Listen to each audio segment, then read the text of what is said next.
Video treating the topic of arpeggios. So what is an arpeggio? It is when you break a chord. So you can have an E chord and you break it. In Italian it's called arpeggiare, and as Italian is the language of music, we use it to say arpeggio, which means a broken chord. Or it could actually be or any other combination. For matters of simplicity, we will just play the chord broken upwards and downwards and the other way around. So now the difficulty is when you have to change the position and do it fast. So in order to solve that problem, we have to practice the arpeggio as chords in blocks.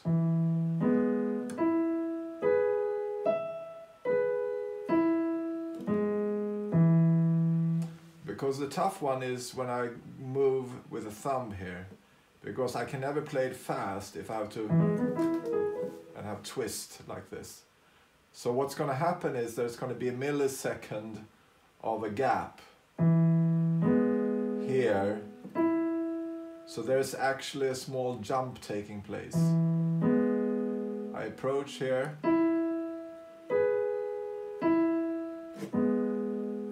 So when it goes fast, you can't hear it.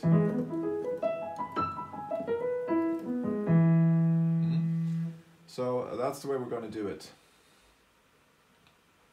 So we practice first, and the fingering is 1, 2, 3, 5 for this position, the root position. So we go 1, and while I'm here, the thumb is already on its way, so I can count 1, 2, 1, 2, and always on 2, I'm on my way. And I have the hand positioned angle at 45 degrees, so I don't go like a stiff rod or something. It's angled so I'm as closely as possible. And then I go down, the same thing here, 1, 2, 1, 2, 1. So practicing this slowly will be 1, 2, 3, 2, 1, 2, 1, 2, 1, 2, 1, 2, 1.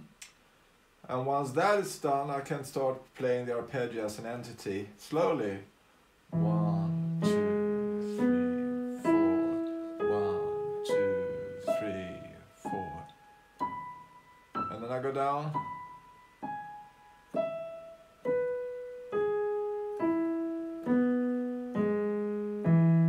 And whenever I leave the thumb, it's always on its way to the next position an octave up.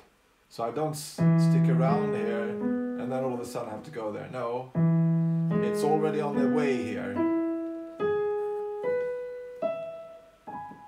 And the same thing when I go down.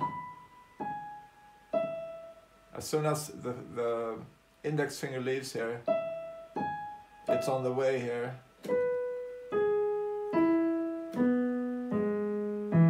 So let's take that again. So here the tricky one is that the middle long finger has to be in position. So once I leave, I'm always already on my way. So again, 1, 2, 3, skip. Now it skips. And by practicing this way, we will get a smooth arpeggio.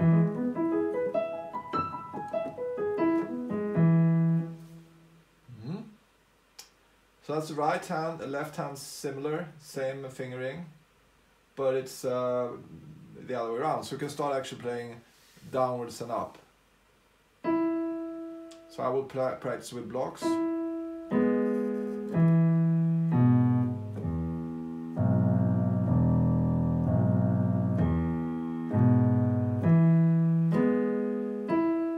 I strive to do legato, tied. Here I have to kind of let it go, otherwise I'm playing like this. We don't want this, because we don't want to play an arpeggio like this. We want it to be smooth. So somewhere here there's going to be this small gap.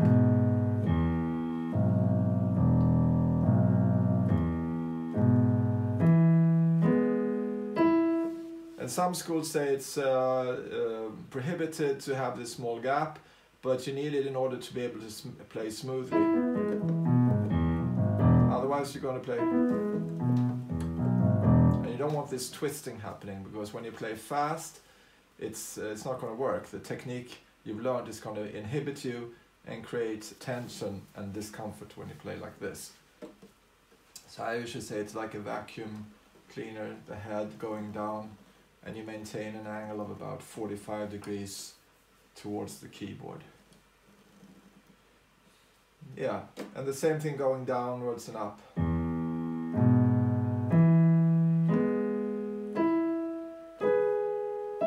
So here the crucial one is when I play the thumb, when I let go here, I have the long finger in position already.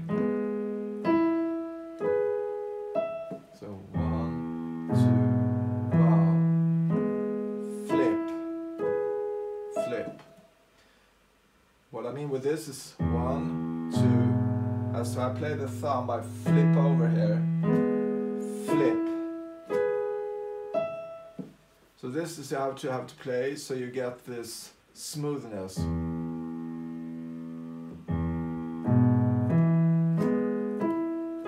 the thumb is always in position.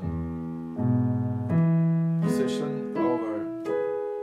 So there's one position you have to practice, which is the flip and then the thumb, flip, thumb. And once you have them down, you can start doing the arpeggio.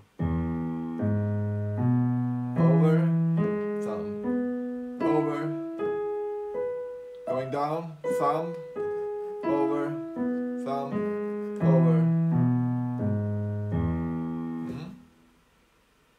And then you can start doing it slowly together.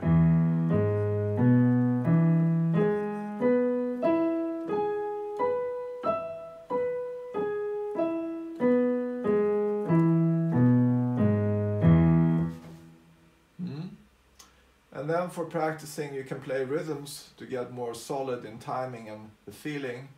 You can do dotted 16th notes. Or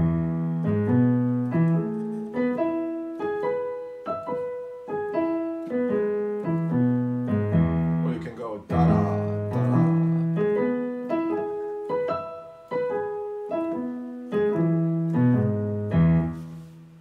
And then you can play triplets.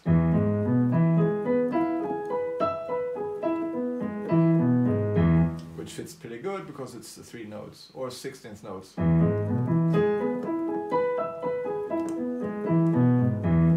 You can play contrary motion.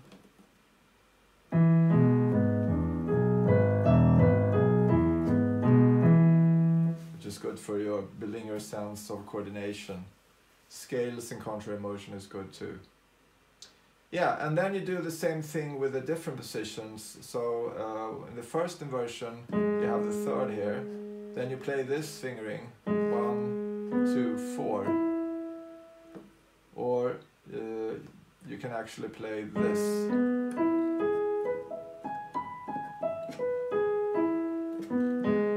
Start with a 2. Because if you play the 1 here, you can start falling. Theoretically you could do it, but usually avoid playing with the thumb on a black note if it's what I would call a crucial position. I'm moving on. If I end on a black note, like this, doesn't matter, but if I'm playing a scale passage, you don't want to go like this, it's kind of uncomfortable. So therefore I would go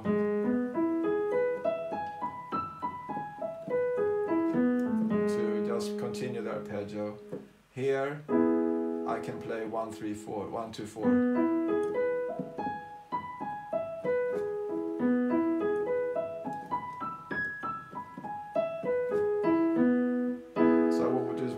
4, 2, 3, 1, or 2, 3, 5, the last one. And here in the left hand we already have this fingering, 5, 3, 2, 1. And here the same, just continue, 3, 2, 1, 3, 2, 1. Here I will play 5, 3, 2.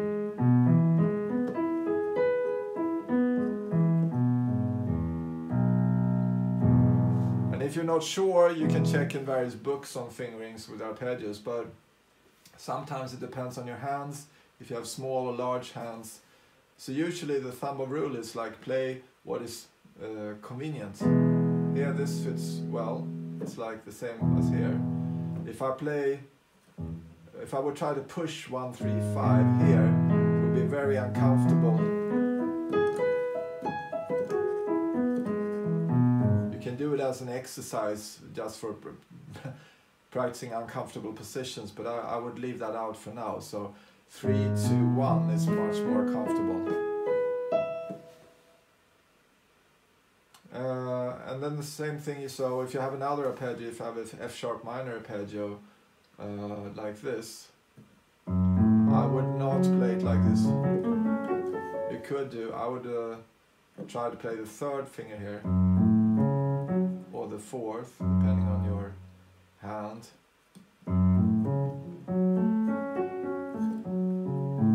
Or the fifth.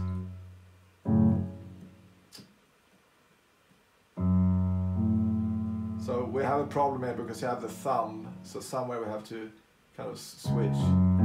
So this would be a good compromise then. I would do 2, 1, 4, 2, 1, 4 to avoid that problem. So I'll begin with 2. Because if I would play like this, it would like ka whenever the thumb here, because this is a hard. So therefore I would subscribe to 2, 1, 4. And then you already have this fingering laid out and this one.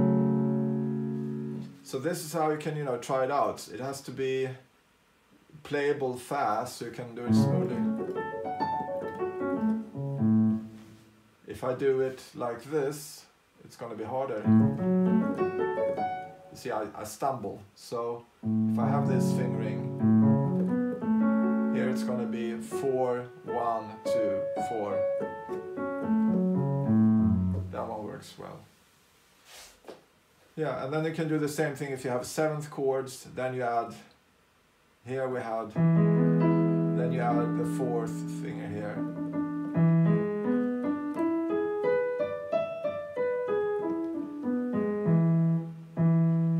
And then you would practice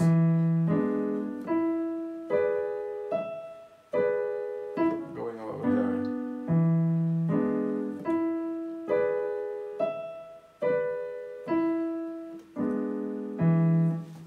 Same here, we'll go. So you will use all the fingers here.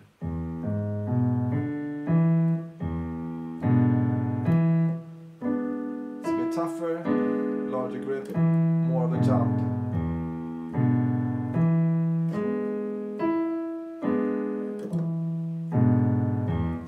But mostly in the classical and the jazz repertoire, it's mainly we use triads for this. And you can play, if you're in a jazz context, you can use different basses. So if you have E, F in the bass, and then you play, you get a nice modern sound. You can play G over, and then you get a Lydian sound. So you have different versions. You can say play C major triad. Like a major 7 sound, and that's the art of upper structure triads. Shortly, if you have a chord scale, for instance, if you have C altered,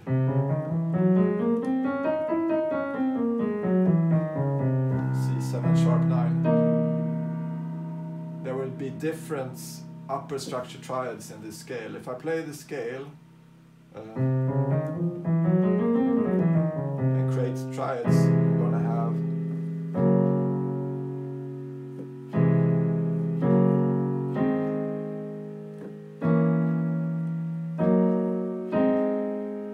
so I have C augmented, F sharp, A flat. This is like a E is D flat diminished.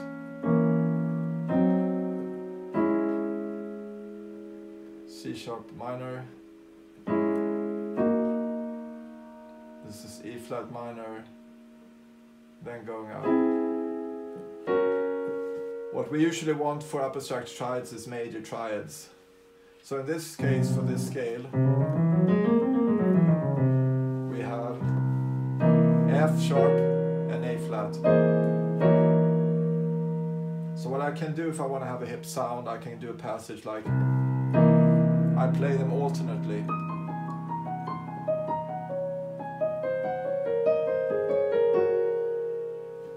We also had two minor, we have this C sharp minor, which can work too. But it sounds a bit dark and not as interesting as the major sounding F sharp, A flat. Especially if you put the third of the upper structure triad, the third of the A flat on top, then you get a really bright sound. So that's how triads can be used in different contexts. It can be used just as an embellishment, like in Franz Liszt and other classicals, or you use it often in jazz, where you have different basic chords. I would probably not play it that way. I would play it like altered.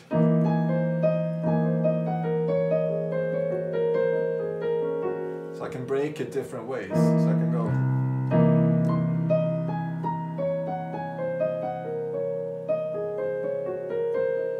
Which makes it more melodical than just going.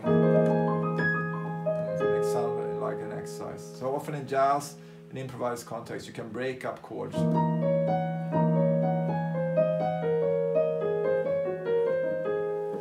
But in all these contexts, it's good to have a basic grasp of the arpeggios. So if I want to do it here, then I would play 1, 2, 4, because if I go 1, 2, 3, it's going to be heavy.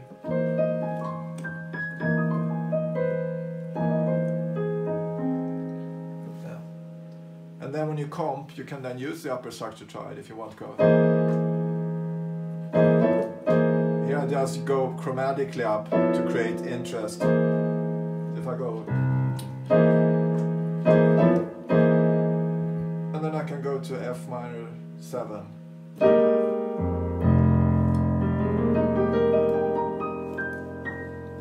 And here I have another upper structure triad, which is a flat 7 on an F minor scale.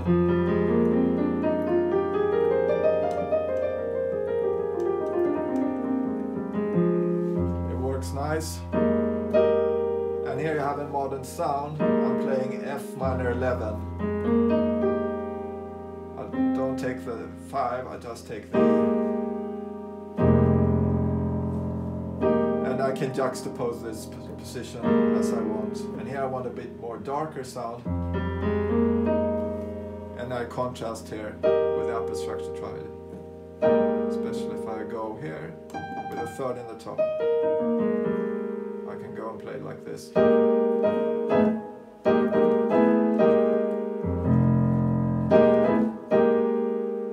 So then I have an ultra modern sound coming from the classical tradition.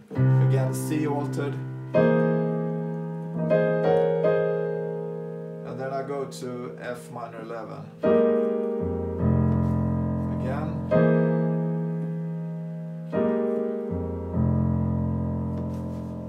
If I want to do a 2-5, I can go G minor 7 flat 5 with a 9. Then I play a 7, so I have the scale. Locrian altered with a +2.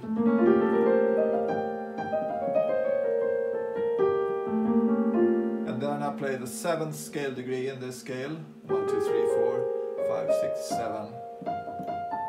I play a 7th chord, a D, F. So it would be like.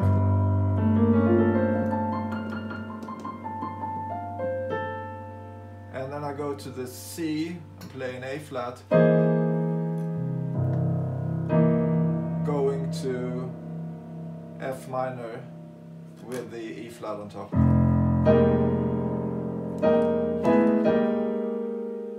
And then if I rhythmicize, I get a really nice modern sound.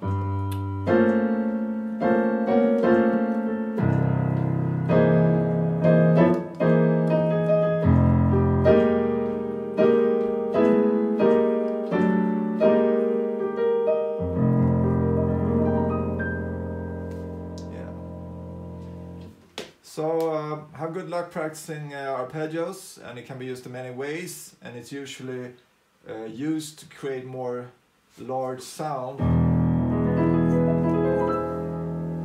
or drama as we did here, like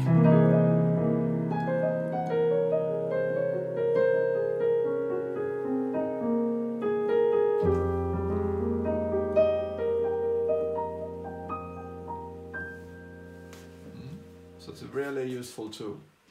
So enjoy your practicing, and don't practice too much. Maybe do like 5, 10, 15 minutes maximum these exercises I showed you, because if you practice like several hours at an end, you can end up with tensions.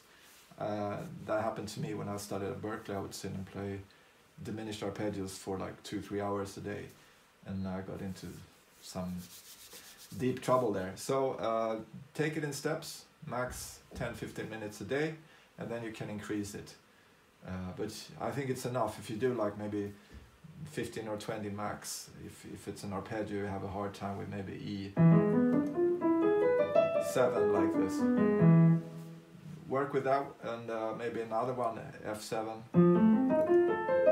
So you get a different arpeggio going, and then do other stuff. All right, good luck with your arpeggio studies.